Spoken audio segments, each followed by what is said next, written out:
All right. I hope, as I said just now, that all of you should have your notebooks and whatever with you, whatever you want to write on. So let's begin. This is just the starting. As I move on and as I will do passages, I will keep going back to the theory again and again. Okay. And if you read the the write up that I wrote, which you must have read before joining in, then one second. To cat, you must have done a lot of passages. Okay. Now, one of the problems people face is my accuracy is low, I'm still not getting it right, and so on and so forth. Now, here's what I want you to do. This is hard work, but I think I don't have to tell you that without hard work, nothing is going to come out. Okay. So just look at this table. This is a suggestion. You can add and subtract. You can add, the rows will obviously be added. I've just given you an example. That's why I've just made it 5. I think this is an absolute wake up call. But if by now you haven't done 30 passages, there is a major problem. Okay. So once you have minimum 30 passages, ideally it should be 40 to 50, but once you have minimum 30 passages, sit with each one of them and fill this table. Okay. So for example, passage number 1. Let me just.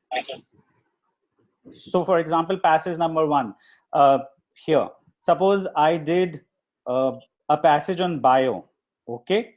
Now my suggestion to you would be that bio is okay, but if you could make it more specific, like what in bio is it about? Is it about genes, or is it about specifically in botany with respect to some plants, or is it about sea life, or is it about wildlife, and so on and so forth? I hope you get the point. So try to be as specific as possible in the area or subject matter. Then you will write down the length, approximate number of words. Don't be too specific about it. You can say 300 to 400 words, or 200 to 300 words, and so on. Okay. So I will just give you an example here. So let's say roughly 350 words. Then number of questions. So, in CAT passages, when you're practicing, there are around either 3 questions or 6 questions. Last year, there were 5 questions. Somebody's audio is on. Can you please mute yourself? So number of questions, I'm sure when you're doing these passages from here and there, this will vary. It will not be 3, 6, or 5 just. It could be sometimes 8 and sometimes 4, and so on. Okay. Types of questions is extremely important. So suppose in this particular passage from sea life, there were 2 passages which were inferential. There was 1 passage which was the main idea question. 1 passage was a fact-based question. It was asked from the passage itself. You will write it down, and then you will write which one. So when you're writing accuracy, so let's say here 2 inference, 1 main idea. So accuracy will be, so inference I got wrong, main idea got right, and so on and so forth. Okay. So this you have to do with minimum 30 passages, but I'm saying you have to do it more than 30, but minimum 30. Okay. Once you're done with 30 to 40 passages, or even 50, you will start seeing what I've written here as my pattern. Okay, what are my patterns? What is it that I end up doing? What are my strengths? What are my weaknesses? So for example, engineers and people from science background, they will say that, if I get a passage from science, I'm absolutely fine. But the moment a passage comes from philosophy or poetry or literature, I don't know what to do. And the reverse will be true for commerce people or BBA people or humanities people. They will say that, if you give me a passage from history, I'm okay. But then suddenly if there is a passage from science, again, I don't know what to do. So you will figure out, you probably already know this, but you will have a far better idea. So for example, you may figure out, let's say science people, you may figure out that it is not that overall science you're good at, but you're good at this in science, and that in science you're not good at. Okay. So for example, aquatic life creates problems for you, whereas when it is about physics related things, then you don't have a problem. That is why I'm saying be specific. And I think what you will find is, of course, the number of questions will also create a problem because of pressure. So suppose a passage has 6 questions, then you will suddenly feel because of pressure that you end up doing 3 wrong and 3 right. Whereas if there are only 3 questions, chances are you get all of them right. Okay. And the types of questions, I think that is going to be the most important element in your analysis. What kind of questions create problems? Now, people here, they think, let's say a lot of people think inferential questions give trouble to them, but it may not be true. Inferential questions probably have given you trouble 25% of the time, whereas 40% of the time tone question has given you trouble, you know. So you need data. Basically, you don't need to guesswork this. You need information to figure out what is going on. Okay. And once you've done this with 30-40 passages, you'll figure out that, okay, what I need to do now, which areas. So you have one of the 2 choices minimum. Either you will leave this forever till cat, that I am not going to touch this, I am not going to suggest this. Why? Because, well, why am I for? So we are going to take care of these things. So the second option is, okay, let me spend time on it, let me take care of this. So for example, if a particular area gives you trouble, then you know that I have to read either general passages from this area or I'll have to read passages from this area. So I'll have to pick and choose. All right, guys. So now the second thing is speed. Okay. People have this thing that I need to do it as fast as possible. I understand in the final scheme of things it is important, but not in the next few days when we are trying to become better at RC. So the next few days when we are trying to become better at RC, we are going to do passages as slow as possible. I'm going to repeat myself, guys. For applying whatever we will learn in these sessions, we are going to do passages as slow as possible. Okay. Because we have to learn the techniques. So remember, technique is what is important. Okay. So we will do as slow as possible, understand the technique, apply it, figure out, okay, what is going on. And then I am guaranteeing you, you won't have to worry about speed. Speed will automatically follow. It will follow. And if it doesn't, we will learn some strategies to build up our speed. But right now, it is comprehension which is important. So do it slowly. In fact, do it deliberately slowly, slower than you usually do. Okay. All right. The third thing is vocab. Now, again, this is a misconception. People think that if I'm reading a passage and I come across a word that I don't understand, chances are I won't understand the passage. No. Even if there are 4-5 words in the passages or maybe more, chances are not too much that you won't understand the passage on the whole. You will understand the passage. Plus, you need to learn how to figure out the meaning of a word contextually. Okay. Now, I will teach you how to figure out the meaning contextually, so you don't have to worry about it. But before I get into this, I want to tell you 2 things. There are 2 types of vocab which come in passages. Okay. One is, let's call it normal vocab, and one is, let's call it conceptual vocab. Okay. So normal vocab is normal difficult words. So for example, you're reading a passage and you suddenly come across a word recalcitrant or esoteric and so on. Okay. This is normal vocab, just a difficult word. We will learn how to figure out the meaning contextually, because 9 times out of 10, okay, 9 may be too much, 8 times out of 10, you can figure out the meaning contextually. We will do this. Don't worry. Okay. Let's think of the second type of vocab, conceptual vocab. Conceptual vocab is a word used in a passage which relates to a concept. All right. So for example, epistemology or phenomenology, words like these, you know, and now these words can create a problem, especially if the passage is about these concepts. But so that's the bad news, but here's the good news. Conceptual words 8 times out of 10, maybe 9 times out of 10, and I'm not exaggerating, I'll show it to you. Conceptual words, when they are first mentioned in a passage, will mostly be followed by either a comma, or there will be a full stop, and then there will be the next sentence, or a pair of brackets. So whenever there is conceptual vocab, there will be one of these three things, 8 to 9 times out of 10. A comma followed by that word, or full stop and then a sentence followed by the and specific type of sentence, I'll come to that, or a bracket immediately after the word. These three things will define that concept. As I said, 8 to 9 times out of 10. I will show this to you. You will be, if you probably some of you or most of you already know this, so very good. But those of you who don't know this, you will be amazed, and you will be positively amazed. Like, you will be happily amazed that, oh, I was unnecessarily getting scared. The meaning of the word was there only. Okay, we will do this. So don't worry too much about vocab, which does not mean don't build on it, because vocab has a much larger role to play than only passages and so on, and it is asked in other exams apart from CAT. So please build on it. But then while reading a passage, if you come across either the normal vocab, what I've called, or conceptual vocab, don't panic. Chances are you will figure it out and we will learn. Okay. All right. The fourth point, GK. GK is a double-edged sword, meaning it can help you and it can work against you. It can, so please pay attention, write it down what I'm going to say.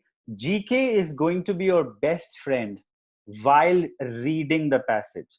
So if you already know about that, it's called familiarity. Okay. So if you're familiar with the passage, meaning not the passage as such, but the content of the passage, okay, then consider yourself to be super lucky, because the passages that you're going to be familiar with are the passages you're going to do best in. Okay. So that is where GK is going to help me.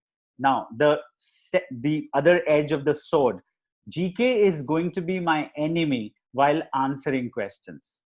Okay, because if you answer questions based on GK rather than going back and rechecking it with the passage, don't be surprised if you get it wrong. Okay, why? Because first of all, the passage could be very old and your GK could be, recent, and so there could be a mismatch. Secondly, these test makers are smart. I'm sure you know that. So they may change the facts deliberately, because they don't want you to answer based on GK. They want you to answer based on the passage. So please, guys, while reading the passage, the GK is going to be amazing. But while answering the questions, beware. Go back to the passage and read it, figure it out in case you're confused. Okay, so that's with GK.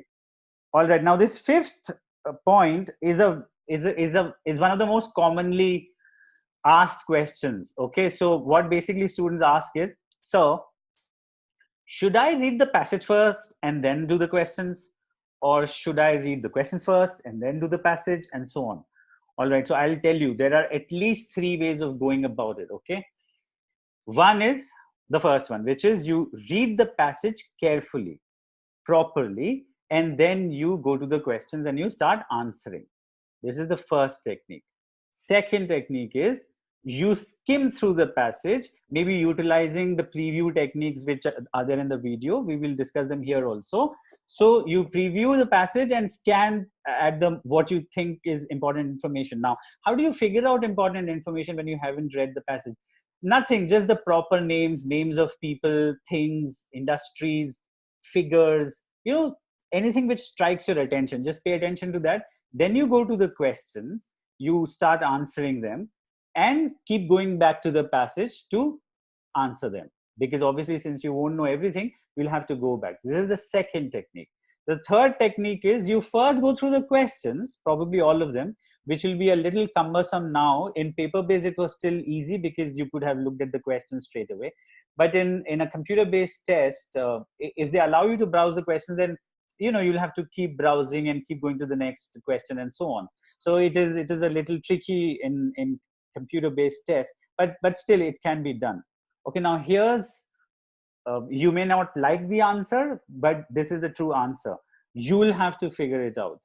And believe me, you cannot figure it out by trying it twice or thrice. No, you'll have to try each technique minimum 5 times and then see what works for you. So for example, in my case, what works is I read the passage and then answer. But then I can afford to do that because usually I don't have to go back to the passage. I can answer because I've understood it so well, as in I've tried to understand it so well that I have to go back, let's say 20% of the time. 80% of the time I can answer the question straight away. If you can understand it first time like that, I think the first technique is pretty amazing. But if not, you think you still have to go back, then I would suggest second technique makes a lot of sense. You sort of preview the passage, then browse through the important details, and then you start answering the questions and then keep going back. So in the second technique, more important than where is what. Sorry. I said the exact reverse. More important than what is where. Okay, in the second technique, where is much more important than what. So while browsing the passage and while previewing and all, you pay attention to where things are. I think this is where you anyway have to pay attention to, especially if you're doing it with my preview technique. So I will get back to this because we have to preview every passage, as I've told you. Third technique, I don't know. You'll have to figure out if you're comfortable on the computer, browsing it to and fro and so on. So you'll have to figure it out.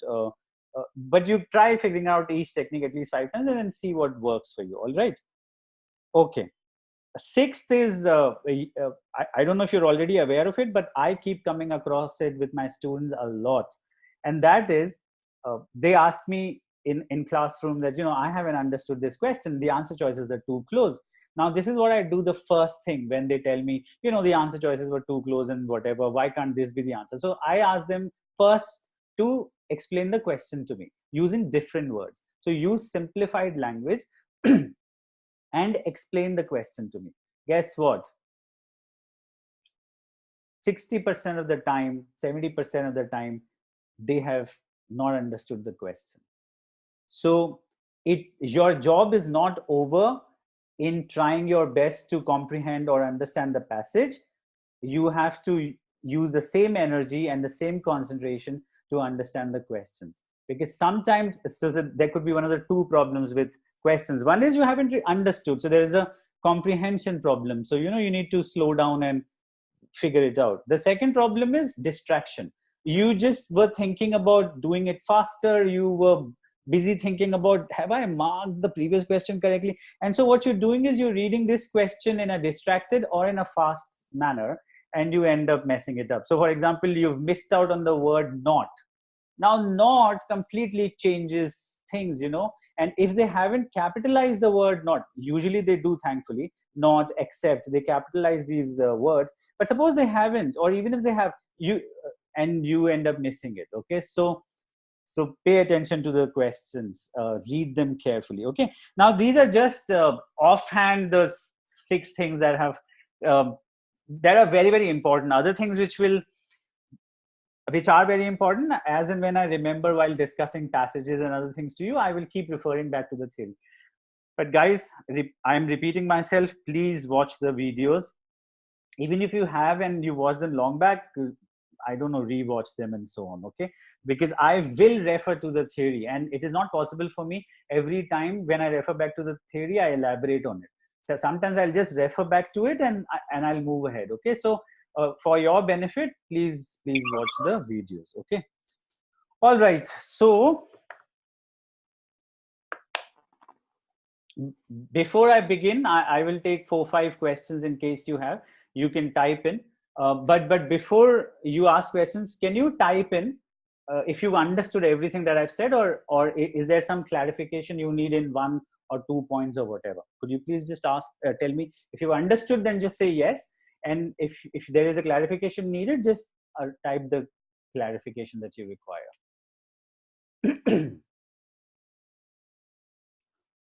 Okay, stop typing, because I'll have to, 1 second, I'll allow you to type again, but just stop typing for the time being. Dakshita is asking, I'm just concerned about the table you created. About what is that for? Dakshita, did you join late? Did you join this session late? Okay, so then I think you'll have to watch the recorded part. So you don't worry. That should be taken care of. Okay. Though don't type, please, guys. Just let me just take care of this. Achilles is asking, nice, nice name, Achilles. Achilles is asking, what can we expect out of this course?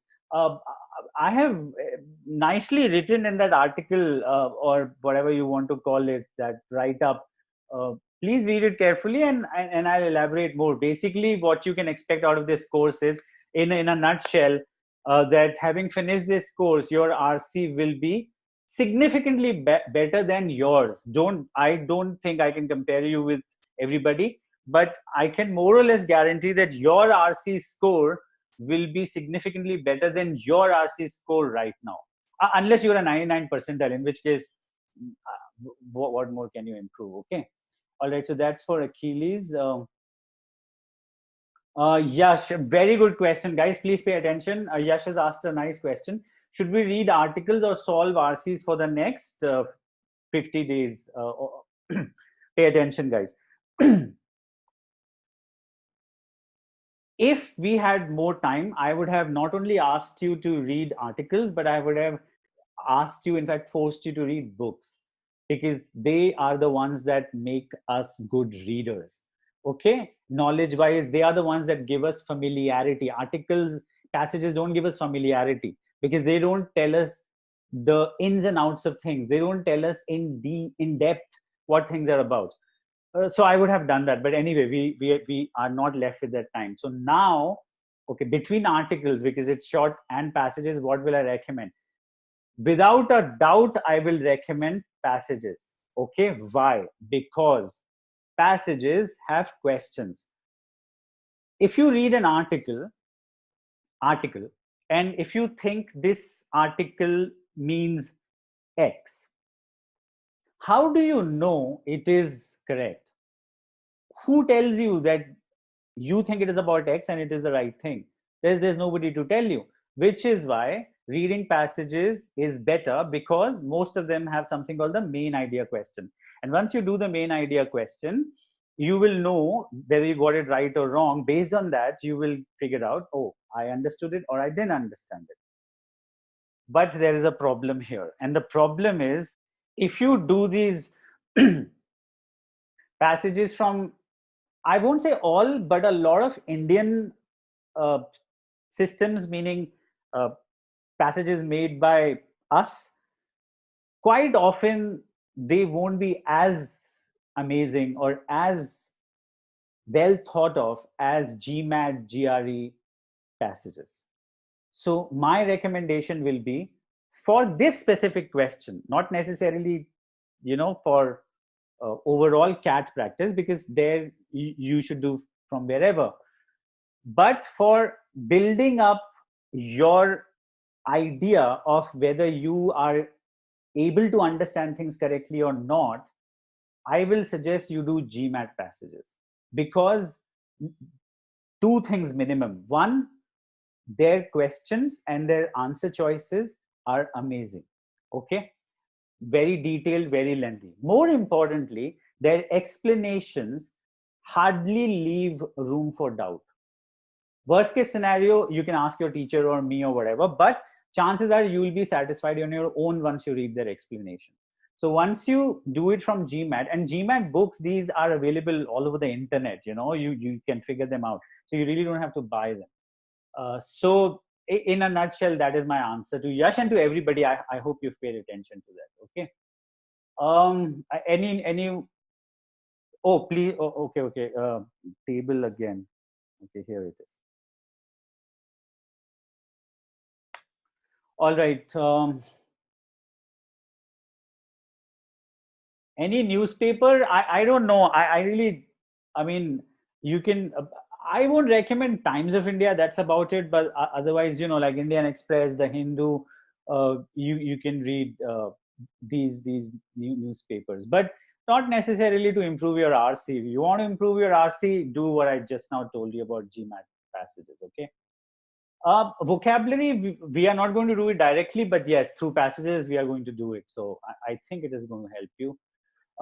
How to read long sentences with lots of commas is one of my aims to teach in these RC lectures, okay? So good news to Sumit Gupta. Rishabh, same answer. This is why these lectures I have made to specifically answer such questions, you know, how to comprehend passages and, you know, jumping from para to para, how to remember what I've read before, and so on and so forth. List of varied topics to read from. Okay, fine. I'll keep that in mind, and I'll give you guys a list. Best source, I've told you already. I haven't seen Aristotle passages, so I really cannot comment. If they were super difficult, you really don't have to do them. Normal GMAT OG official guide passages are cool. Parajumbles, I don't think we will be covering in these sessions. If time permits, I may, but we will definitely be covering complete the para and summary essence. Okay, at least the most important elements of those. Yeah, this video is being. Moto G5 5S. I think the audio problem would be at your end. So I don't know if you're watching it through the phone or through the computer, there would be something there which will I mean, there'll be an audio sign and there'll be a cross, so you'll have to press it to remove that so that you can hear it. So there are two signs. One is a mic and one is the speaker. So speaker you'll have to take care of. Manish, this is what I am going to do in these classes. Abhishek, fine, we will do titles live and see if that helps you.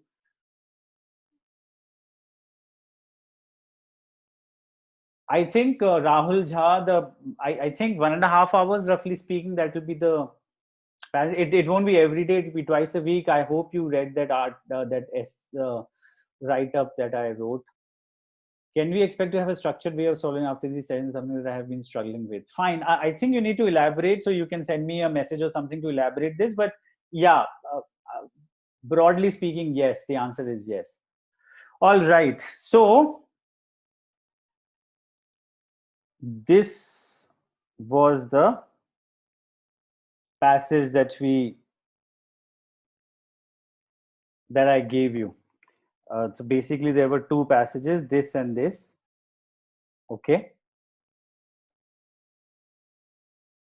Okay, here's the question. Has everyone done this? Has everyone done these passages? Okay. Okay, so most of you have done. So those of you who haven't done, it's okay. Don't worry, we will do so many passages. So you just stick with us, you stay with us and whatever.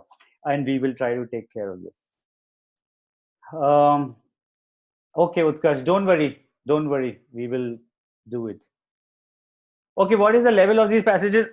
I would call them semi-medium to medium. Not difficult, but yeah, medium. Okay. Okay, cool. So somebody's audio has gotten on.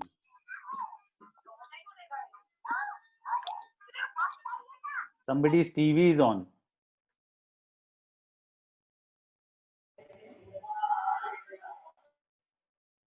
Okay. Okay, guys, pay attention. Even if you got all of them right, still pay attention to what I'm going to tell you. There are 2-3 important things here. Okay. And some people have just messed up my screen. Okay. All right, guys. First step, preview. I know this seems like an extra step to a lot of people, but please go ahead and watch those videos. The logic is there. I'm not going to explain the logic right now. Some of the logic you will see yourself firsthand, why this is important. But I can only tell you one thing. Please preview. If you think it is just extra time taking thing, no, it will save you time. Okay. All right. So let's do this.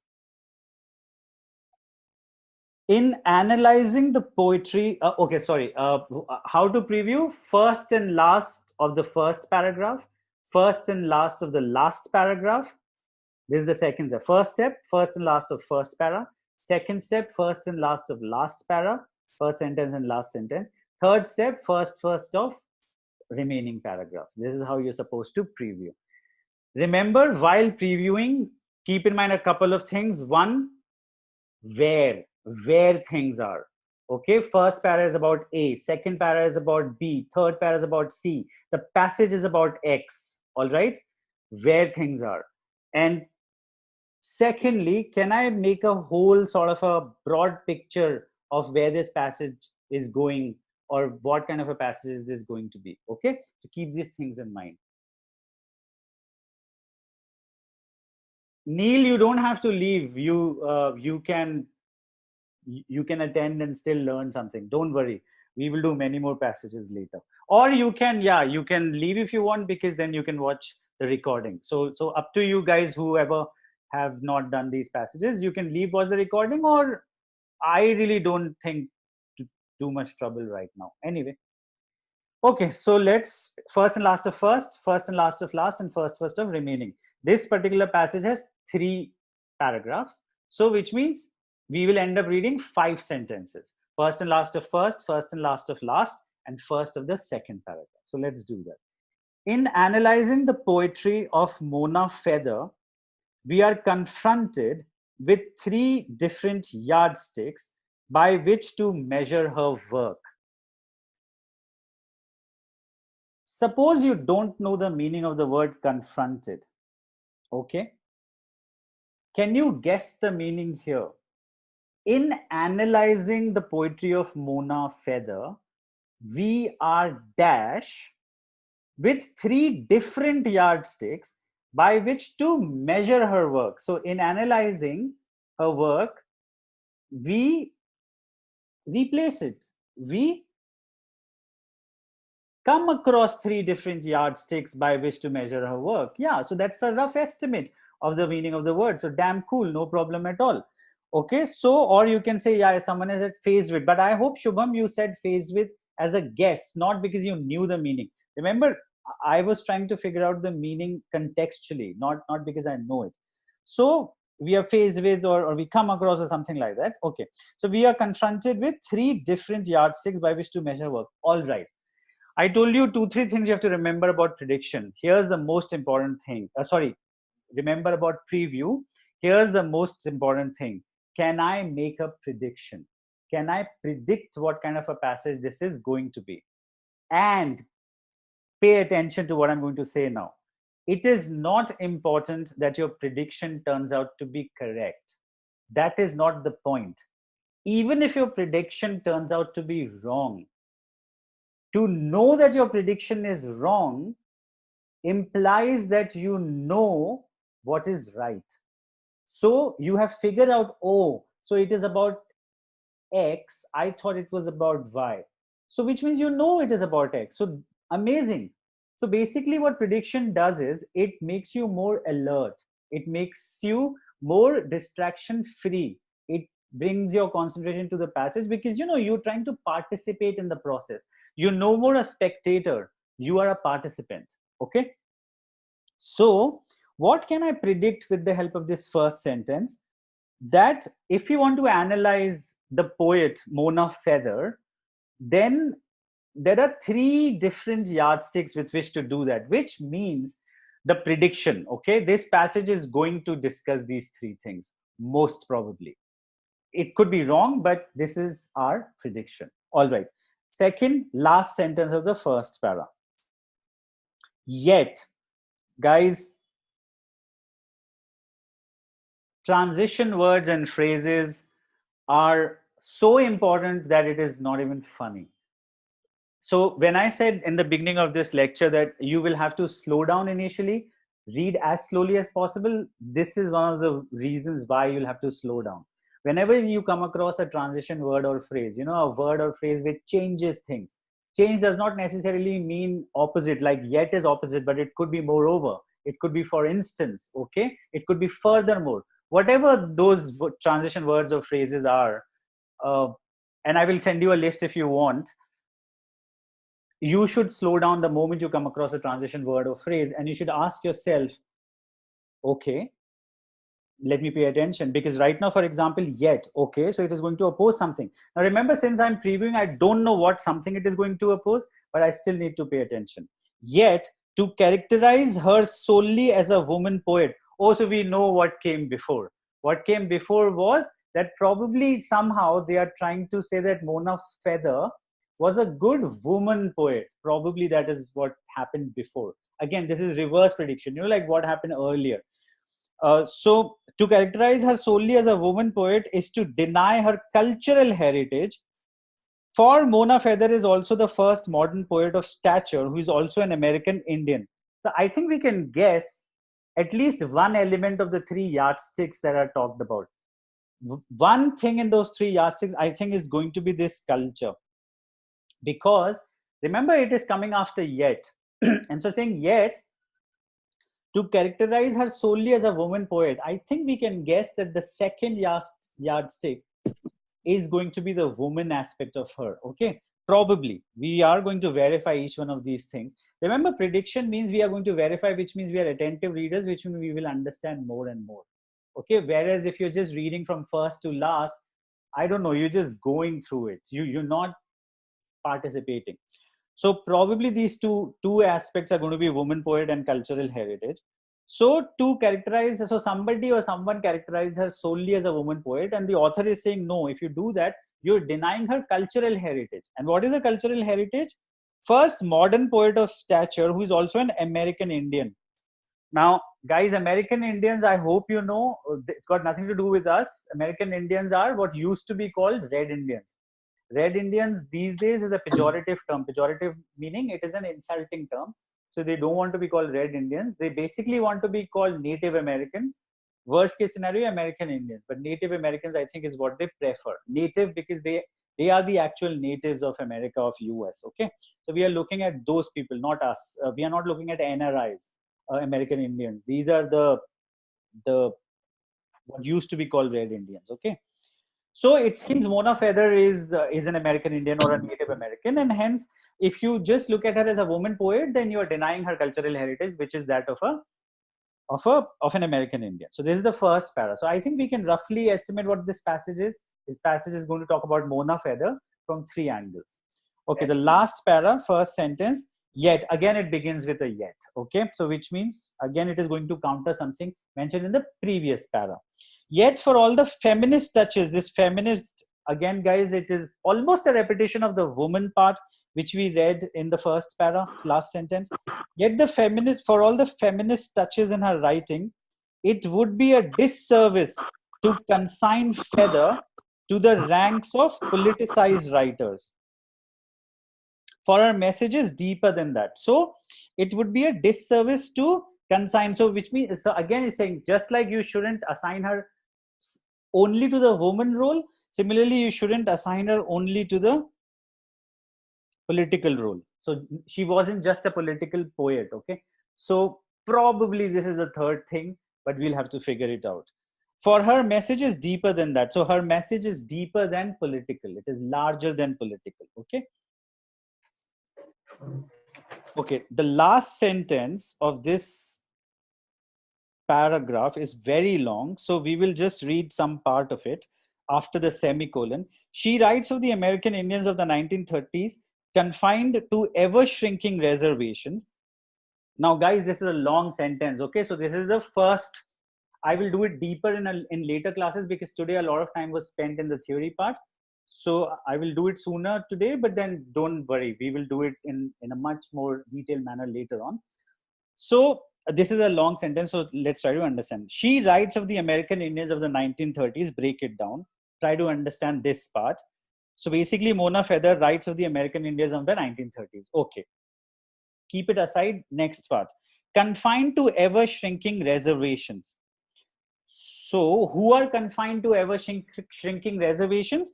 American Indians of the 1930s. Now, these reservations will require a little bit of GK. As I said, familiarity helps us a lot.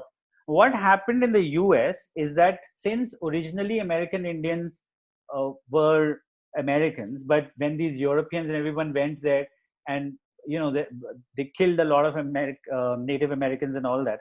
But these days they are trying to compensate for that, and whatever. So they've given them reserved land, large areas of land reserved only for American Indians, which means other Americans have no right over them. Only American Indians, and that too American Indians belonging to a particular type, can do that. Okay, so that is the meaning of reservations. So confined to ever shrinking reservations, which means these reservations which were given to them are shrinking in size, and finds in that a metaphor for all of modern mankind, finds in that meaning the shrinking of the reservations, so their bad phase. In that she finds a metaphor. So again, now this is a vocab thing. She finds a metaphor for all of modern mankind. Now suppose you don't know the meaning of the word metaphor. Can you figure it out? As I said, it is going to be 8 times out of 10, not 10. Maybe we won't figure it out, but let's give it a shot. So she finds in the shrinking of reservations, which means broadly speaking, the bad times of American Indians of the 1930s, she finds in that a metaphor for all of modern mankind. Now think about it. She's specifically writing poetry about the American Indians' bad experience. In that, she finds X, metaphor, X, for all modern mankind. Then what will metaphor mean? Which means something which, though is not about all mankind, can still be used for all mankind. Well, that's a rough estimate of the word metaphor, even if you don't know the meaning. By the way, metaphor, the real meaning of metaphor is, if you know the meaning of literally, then the opposite is metaphor. Which means if you say things literally, meaning the exactly, then it is literally, whereas if you say it non-literally, then it is metaphor. Just to give you an example, if you say he runs like a horse, this is a metaphoric usage, because you can't run like a horse. So you're using a horse to explain how fast he runs. So that's a metaphor. Okay. Some people mistakenly say he literally runs like a horse. That's not a very good sentence, because the fact that you cannot run like a horse means it cannot be literal. It is not literally. Okay. So she finds in that a metaphor for all of modern mankind, trapped on a shrinking earth of limited resources. I think you can now easily understand the meaning of the word metaphor, even if I hadn't explained it to you. Because what has she found in the specific experience of American Indians? What all of us are now facing. Shrinking resources, shrinking landscapes, shrinking reservations, shrinking everything. Forests are being cut. This is happening, that is happening, global warming, and so on. So her poetry is not restricted to just, even though she has written about American, but it can be interpreted in a much larger sense. So she finds in that a metaphor for all of mankind, trapped on a shrinking earth of limited resources. I think now you can also understand this deeper than that thing which was written here. That it would be a disservice to consign feather to the ranks of politicized writers, for her message is deeper than that. It is deeper than that. And how it is deeper? Well, her writing is a metaphor for all of mankind. All right. First sentence of the second para. Stanley Wilson has argued compellingly that the huge popularity feather enjoys among the Indian reservation school population of the United States. So which means, now again, break it down. Somebody, Stanley Wilson, has argued compellingly, forcefully, that the huge popularity feather enjoys, okay, she enjoys a huge popularity where? Among the Indian reservation school population. So she's very popular. Who's doing this? Please remove this. Okay, thank you. So where is she enjoying popularity? In the school kids, but not all school kids. American Indian school kids, okay, of the U is creating a whole new generation of poetry enthusiasts. So they love her, and so they simultaneously become lovers of poetry in general. In an age when the reading of poetry is on the wane. Suppose you don't know the meaning of this word wane, guys. Okay, so now pay attention. Her work is creating a whole new generation of poetry enthusiasm, which means they are poetry enthusiasts. They get enthusiastic after reading her poetry, and therefore probably poetry in general. So they become excited. They like it. So her work is creating a new generation of poetry enthusiasts in an age when the reading of poetry is on the wane. So what is the meaning of this sentence? Why will someone write like this? That she's creating poetry enthusiasts in an age when something is happening. What will be happening? When the opposite will be happening. So which means poetry is on the wane, means it is on the decline. Whereas her work is doing the opposite, creating poetry enthusiasts. Okay, so guys, as I said, today we came across 2-3 different words, and each word we could figure out. This is what happens. Now you may feel that, oh, that's because you make it sound easy and whatever. No. Yes, it is experience, but you can build this experience, and it won't take you time. It will take you roughly 10 days, 15 days to become good at it. But you'll have to slow down, reread, figure out the meaning from the context, look for clues, and then do that. Okay, now guys, let's come to the passage.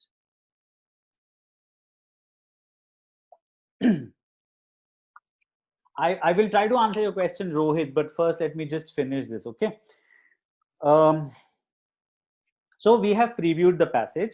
We know the passage is going to be about Mona Feather's poetry looked at from 3 angles. Okay, one angle is, I think, woman. One angle is culture, American Indian. And the third angle is probably political, but it could be some other, because preview didn't help me figure that out. In fact, the ones that we think also could be wrong. All right, now before, remember, we have just previewed. So let's just go and check the questions. Okay. The primary purpose of the passage is to, let's look at the answer choices. Describe the work of Mona Feather. Okay, maybe. Even though describe her work would mean in general, what was her work about and all that. This is, okay, I'll keep it as I'll come back to them, then explain. Compare Feather with Joyce, Eliot, and Stevens. At least preview didn't help me figure that out. And I know that it probably cannot be about these 3 people, because in preview, I would have come across something about them 9 times out of 10 if the main idea of the passage had to do with them.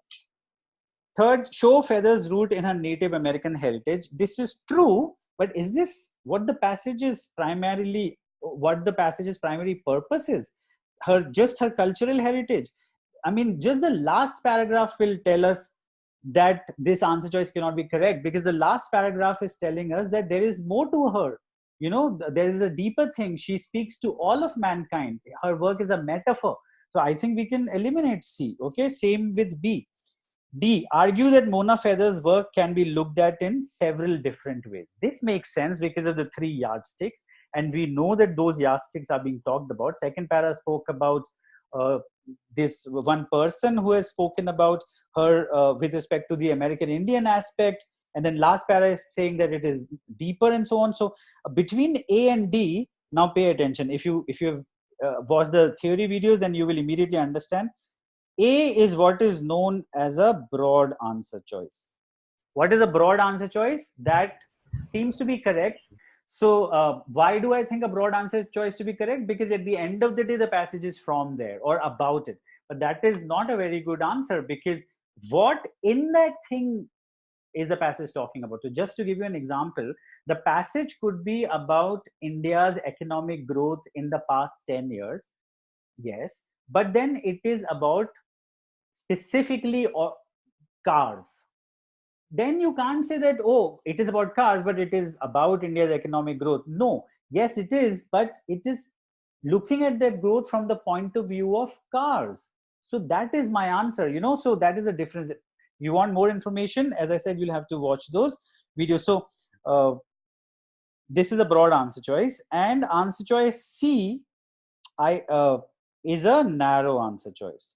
What is a narrow answer choice? Which takes me to a paragraph, to a specific point in the passage, which means it is true, but the question is not asking me what is true as per the passage, but what is the main idea, or what is the primary purpose of this passage. So which is why answer choice C immediately. Remember, we have just previewed. Okay. All right. Let's look at the second question. The passage implies. Guys, imply is the same as inference. Imply and infer are the same thing. Again, if you watch the videos, you should know The only difference is you use imply for the author and the passage, and you use infer for the reader. So what is the passage or the author implying? What can you or what can we infer? So it's an inference question, that the author believes Stanley Wilson's view of feather is. Remember I told you this is very important. Where is extremely important. Where is it asked from? So even if we don't know the answer to the second question, I know the the question has been asked from the second paragraph. So when I want to answer it, I just have to go there, figure it out, answer it. I don't have to read the entire passage. Third, the author mentions James Joyce, T.S. Eliot, and Wallace Stevens in order to. Okay, let's go back and just figure it out. Where are they mentioned? And if you, so they are definitely mentioned here. Just check if they are mentioned elsewhere. No, they are not mentioned elsewhere. This does two things. One, it tells me that I'm right in deciding that this B is not the right answer of the first question. Two, I know that the answer to the third question will be in the first paragraph.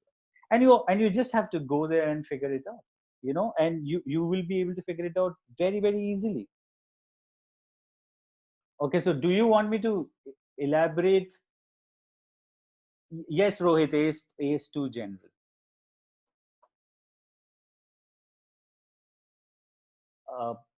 Do you want me to discuss anything else in this particular passage? Anybody?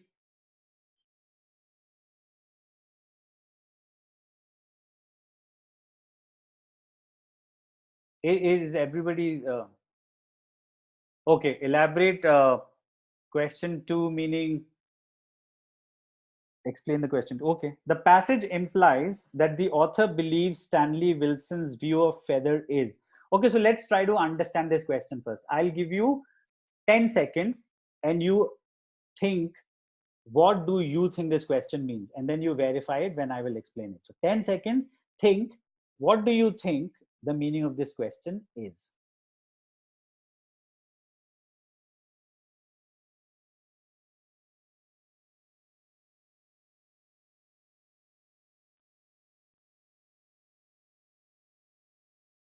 Ready? Okay, let's try to understand this question.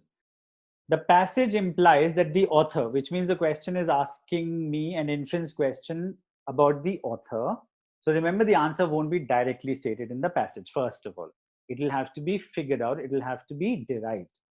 The passage implies that the author believes. So author believes something which we are supposed to figure out. It is not directly stated. Stanley Wilson's view of feather is, which means Stanley Wilson's view of feather. So what does Stanley Wilson think of feather?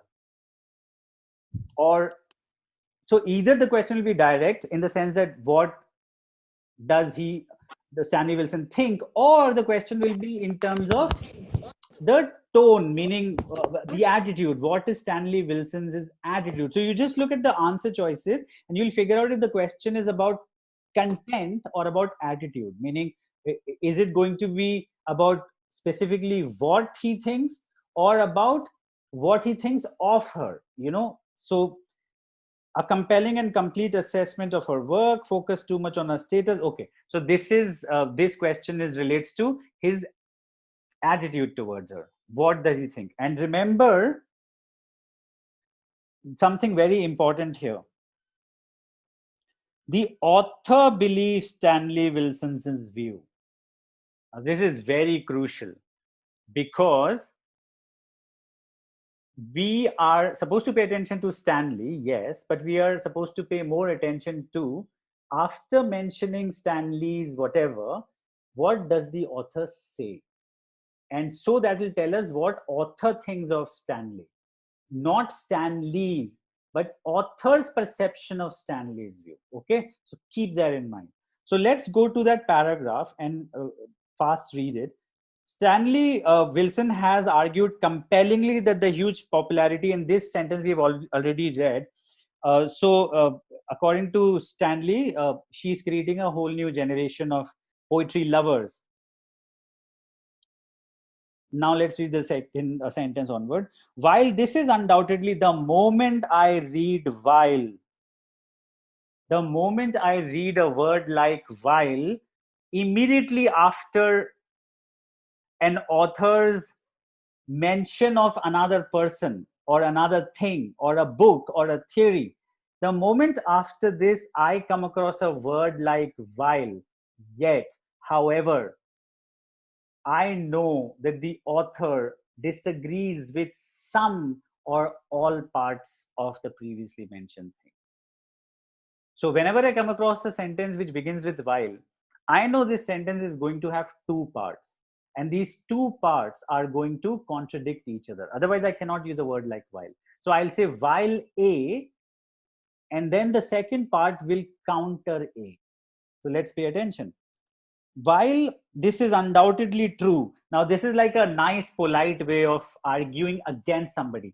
While you are saying makes sense, but so that kind. While this is undoubtedly true, Mr. Wilson's praise gives the impression that, so which means he's saying while it is true whatever I've just said about Stanley, however, his work gives the impression, which means it gives the impression, which means it may not be true, that Feather's readership is limited to her own culture. So it, according to the author, Stanley's perception of the poet, the Mona Feather, limits her to her own culture.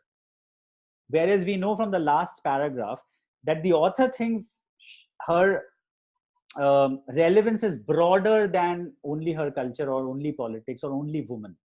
Okay? An impression which hints at Mr. Wilson is himself measuring her by only one criterion. Criterion is the singular form of criteria. A lot of people use criteria incorrectly. Actually, if you want to talk about one condition, then it should be criterion. If you want to talk about more than one condition, it should be criteria. So measuring her by only one criterion. So I think we can guess. The author thinks that Stanley is restricting Mona Feather, whereas Mona Feather is larger than that. So let's look at the answer choices. A compelling and complete is, compelling is correct, but complete is wrong because it is incomplete. That is why while came. Focus too much on her status as a Native American poet. This is the culture part. So we will keep this for the time being. Meant to disguise his opinion of Feather as a poet lacking in talent. No, this is the exact opposite. According to Stanley, she's so good that she has created new poetry lovers. So it's not that. It's just that according to the author, Stanley's view of Feather is narrow. D. Critical of Native American children's literary judgment. No, the exact opposite. In fact, according to Stanley, they are learning new things, which means they are positive. He has a positive attitude towards them. Okay, so which means straight away we found the answer. We didn't even have to read the second paragraph fully. Okay, so I hope I've answered your question.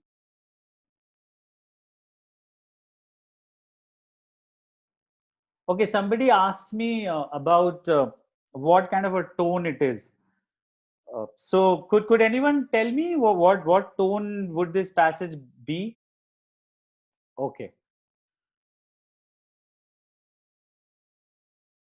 So let's keep let's keep these as options: descriptive, analytical, argumentative, and what is the fourth one? Appreciative. Descriptive, argumentative, analytical, appreciative. Okay, now one answer choice is appreciable, so or appreciating or something like that. Now that is correct, but is that the point of the passage? Is the passage written to tell us that she's so good? Is that why the passage is written? Well, the very first sentence tells us that's not the reason. In analyzing the poetry of Mona Feather, we are confronted with three different yardsticks. Okay, so which means the point of the passage is analysis. Okay, now, so we are left basically with two answer choices: analytical and argumentative. Now, pay attention, guys. Usually, these two choices are not going to be given to you together because more often than not, they are replaceable. Meaning, analytical and argumentative more often than not mean the same thing. But suppose worst case scenario, both of them are given. Now here's the thing. Here's the minor difference. Okay, argument in RC and in logic, in critical reasoning, has a different meaning than everyday usage, which thankfully people here know, which is very good. So argument in logic and in RC means when you reach a conclusion based on data. When you take the help of data, facts, which are called premises, when you take the help of premises to reach a conclusion, it is known as an argument. Analytical sort of means that, but the only minor difference will be analysis will just analyze something, whereas an argument tries to reach a conclusion. As I said, the difference is very minor because both could do that. But if at all both of them are given to you, then you will choose argumentative for this, because the purpose is to present an argument.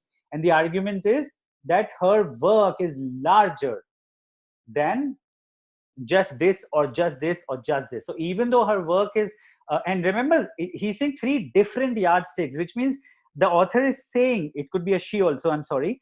So he or she is saying that, you know, her Mona Feather's work is analyzed as 3 different yardsticks, whereas the author is trying to tell us, no, you need to combine them. And then you need to go beyond it. It's broader than this. So there is a reason for the passage, you know, to present an argument that the work is larger than just one of these 3 things. Okay, so reaching a conclusion, that's argument. Analysis doesn't have to reach a conclusion. It will just analyze things, but it may reach. So anyway, in this case, argumentative. I hope everybody got it. Second passage, preview. This passage has only 2 paragraphs, which means we have to read 4 sentences, first and last of first, first and last of last. Australian researchers have discovered electroreceptors. Now, this word is a conceptual word. Chances are the meaning will be defined. Oh, sorry, the word will be defined, because electroreceptors is not something that a common person will know the meaning of. And so chances are the word will be defined. As I told you, conceptual words 8 to 9 times out of 10 are defined immediately after a comma or in brackets or full stop. So let's see. Australian researchers have discovered electroreceptors, brackets, sensory organs designed to respond to electrical fields. Wow. I mean, it can't get better than this. This is the definition of electroreceptors. What is it? That electroreceptors are sensory organs, which means they are organs which sense things, designed to respond to electrical fields. So like nose is a sensory organ which figures out smell. These electroreceptors are sensory organs which figure out electrical fields, which means if there is an electrical field, these receptors can figure it out. And it seems they are clustered at the tip of the spiny anteater's snout. So spiny anteaters will be is an animal, anteater, and snout, it's like a trunk. It's a very small trunk like an elephant's. Okay, so it seems spiny anteater snout has a cluster of electroreceptors. Okay, last sentence is extremely long, but let's read it. Okay, it is starting with the word while, which means it is going to have 2 parts countering each other. While it is true that tactile receptors, now we just now did electroreceptors, which means these are different. So they are receptors, meaning they will receive things, but they are tactile. Now this, the word cannot be, I can't see that it can be figured out from here, the meaning. So this is one of those cases in which you can't. Tactile basically has to do with touch. So a tactile sense of touch. So tactile receptors will be, so electroreceptors are, they figure out electrical signals. Tactile receptors will be when things touch that part, it will figure it out. So while it is true that tactile receptors, another kind of sensory organ on the anteater snout. So it has 2 types of, remember its snout has 2 types of receptors, electroreceptors and tactile ones, can also respond to electrical stimuli. Oh, so it seems these tactile receptors can also respond to electrical stimuli. Such receptors, so remember this sentence began with while. So now the opposite is going to come. So while it is true that even tactile ones can respond to electrical signals. The opposite now. Such receptors do so only in response to electrical fields about 1,000 times greater than those known to excite electroreceptors. Okay, cool. So that is the reason of while, that even though its snout also has tactile receptors, but it can only respond to electrical signals 1,000 times greater than the ones the electroreceptors can figure out, which means electroreceptors are far more sensitive to electrical signals than tactile, and which is not surprising, obviously. Otherwise, the tactile ones will also be electroreceptors. They are tactile, they are for touch. All right, so this is the first para. So what is the prediction? What kind of a passage it is? It is going to be about, most probably about electroreceptors, but it could be the comparison between these two also, tactile and electro. But most probably it is going to be about electroreceptors, this passage of anteater. Okay, second para, first sentence. Having discovered the electroreceptors, researchers are now investigating how anteaters utilize such a sophisticated sensory system. I think it is going to be about electroreceptors. Why? Because this para, the first sentence is saying that researchers are now investigating something. What is that something? How anteaters utilize these electroreceptors. Such a sophisticated sensory system. It is highly sophisticated. So which means second paragraph is going to be about this. It is going to try to answer this question. How do they utilize the electroreceptors? Which means the passage is most probably going to be about electroreceptors. The last sentence, such evidence, so some evidence is provided, we could have guessed it because of the first sentence of this paragraph, is consistent with researchers' hypothesis. So some researchers, they have a hypothesis. So what is a hypothesis? I think everybody should know this. Hypothesis is sort of like a theory which hasn't been proved yet, but is still accepted as most probably correct. So such evidence is consistent with researchers' hypothesis that anteaters use electroreceptors to detect electrical signals given off by prey. Okay, so what is the hypothesis? That these electroreceptors are used by anteaters to figure out prey. That is why they have them. Okay. However, so which means it is going to sort of go on opposite lines. Researchers as yet have been unable to detect electrical. Oh, I'm sorry, I'm reading the wrong sentence. I'm sorry. The last sentence, I thought that is where the paragraph ended. Okay, last sentence. This ability quickly to locate unseen prey suggests, so some ability has been mentioned. I think we can guess now because we mistakenly read that. So they can locate prey through electroreceptors, it seems, but okay. This ability quickly to locate unseen prey suggests, according to the researchers, that the anteaters were using their electroreceptors to locate the nesting chambers. So they were using this sensory organ or these sense organs to locate the nesting chambers. Would mean nest. Chambers is any room or whatever, or area, or wherein people live or whoever lives or whatever. And nesting comes from nest, so you can break it down, nest. So chambers where some, we can guess it could be ants probably because it's an anteater, but the prey of anteater, where they reside, where they probably live, and it can figure out where they live through its electroreceptors.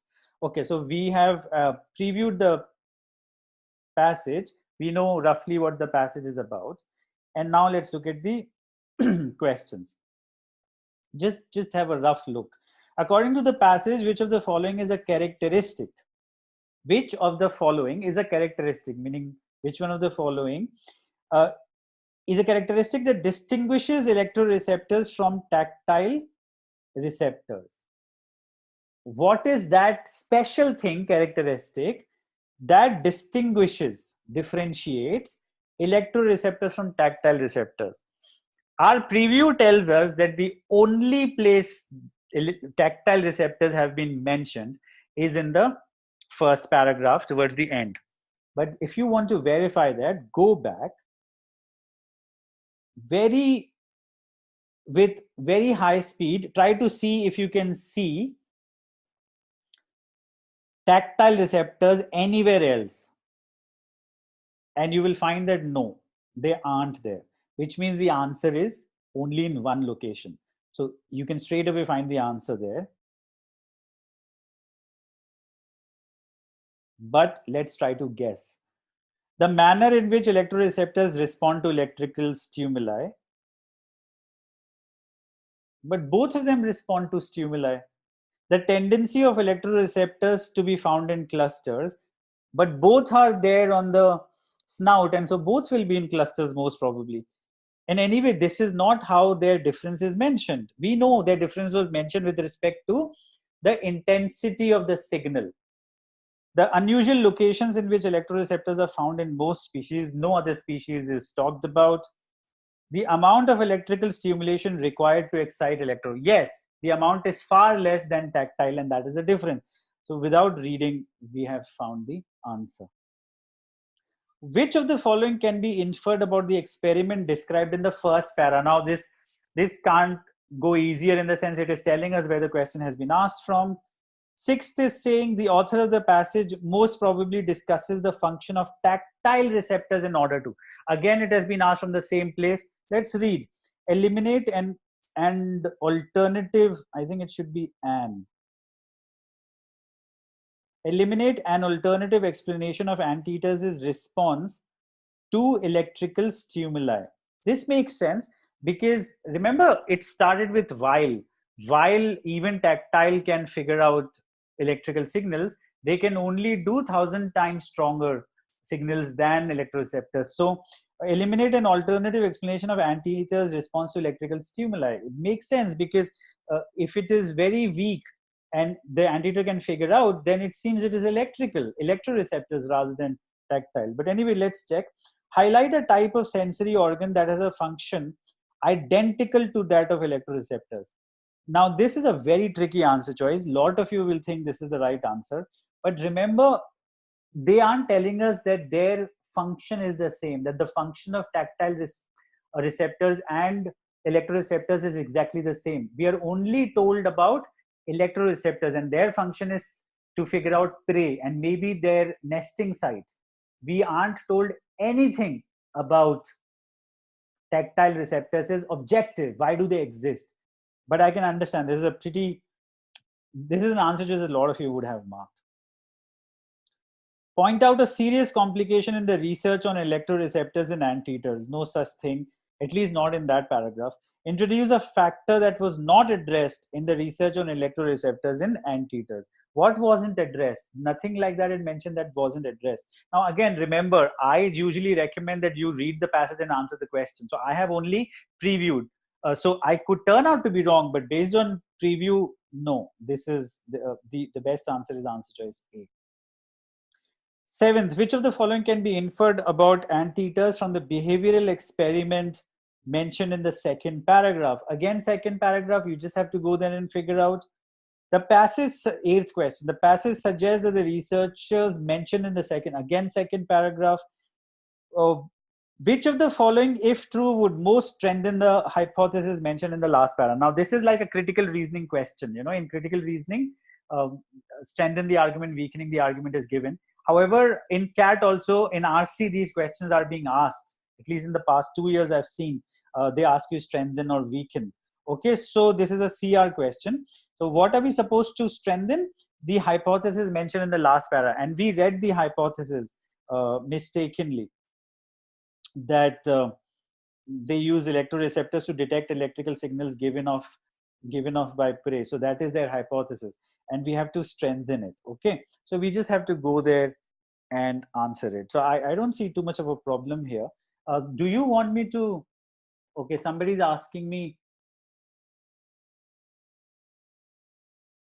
how to proceed after previewing passage to question or question to passage.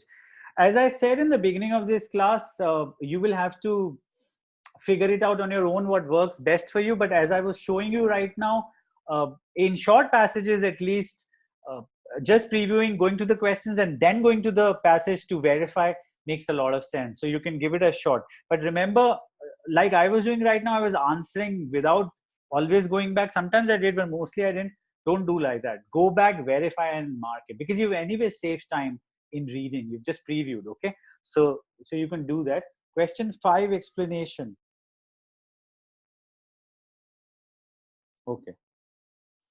Which of the following can be inferred about the experiment described in the first paragraph? And the first paragraph experiment is, the researchers made this discovery by exposing small areas of the snout to extremely weak electrical fields and recording the transmissions of resulting nervous activity to the brain. Okay, now I think we can straight away even answer question number 6, that it has to be A, because their experiment was that they exposed the anteater snout to extremely weak electrical fields and recording the transmission of resulting brain activity. So if since we know that they have tactile as well as electro, if it was tactile, how do we eliminate tactile as one of the causes?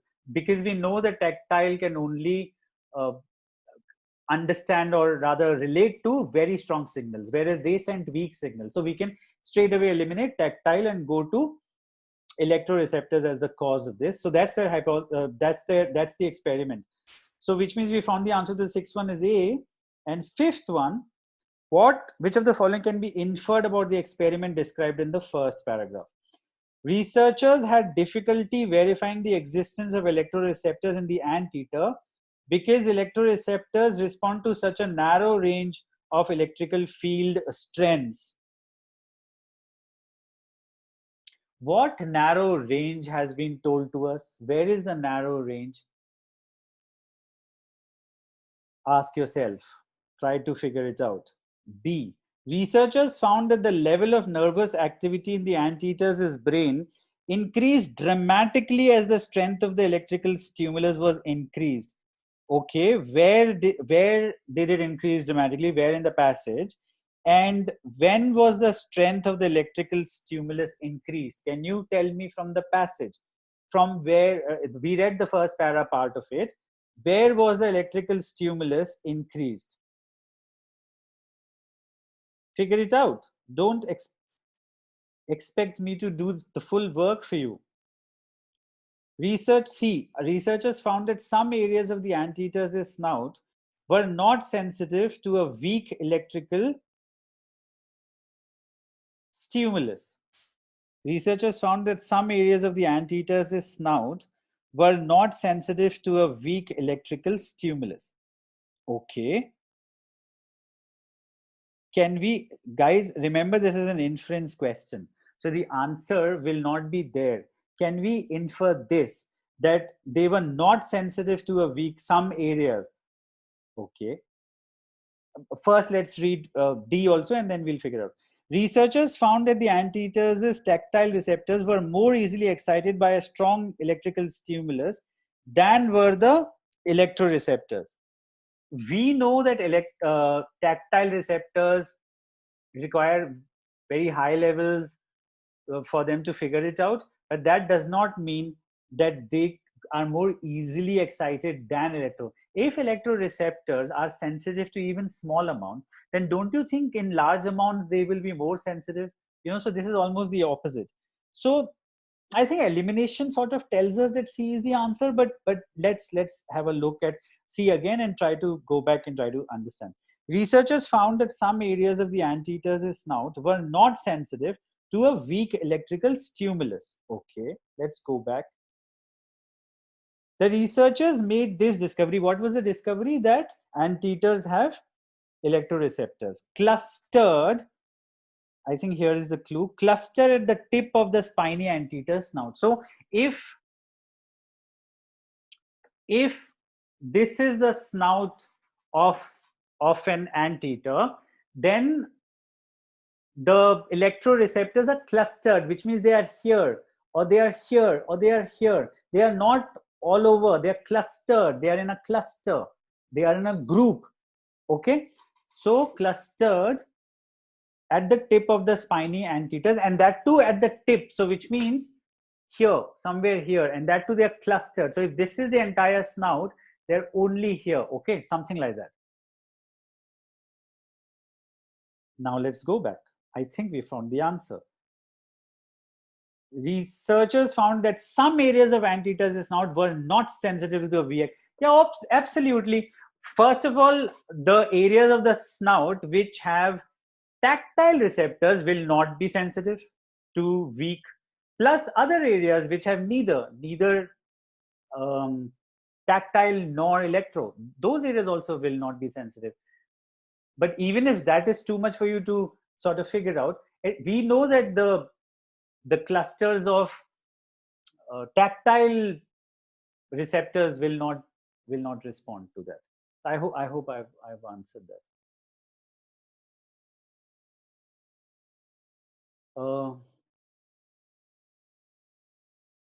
Mohawk.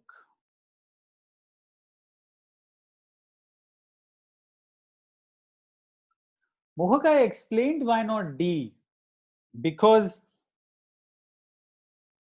how can you say that tactile receptor, we know that tactile receptors get excited by strong electrical signals, but how do we know that they get more excited as compared to electroreceptors? In fact, almost the opposite. Yes, this is an entrance question. Somebody, Manish, you keep your questions with you. I'll try to answer them next time. We have crossed the time limit. Manish, please remember to ask this question next time. Or I'll this chat also can be saved, so I'll save this chat and then I'll try to answer it. I think it's 11:40 already, so we'll meet again. I hope you guys have learned something, and so let's meet next time. Okay. Thanks a lot, everybody. I was slightly nervous when I began. You may have figured it, but I'm happy now. It turned out well. Thank you so much.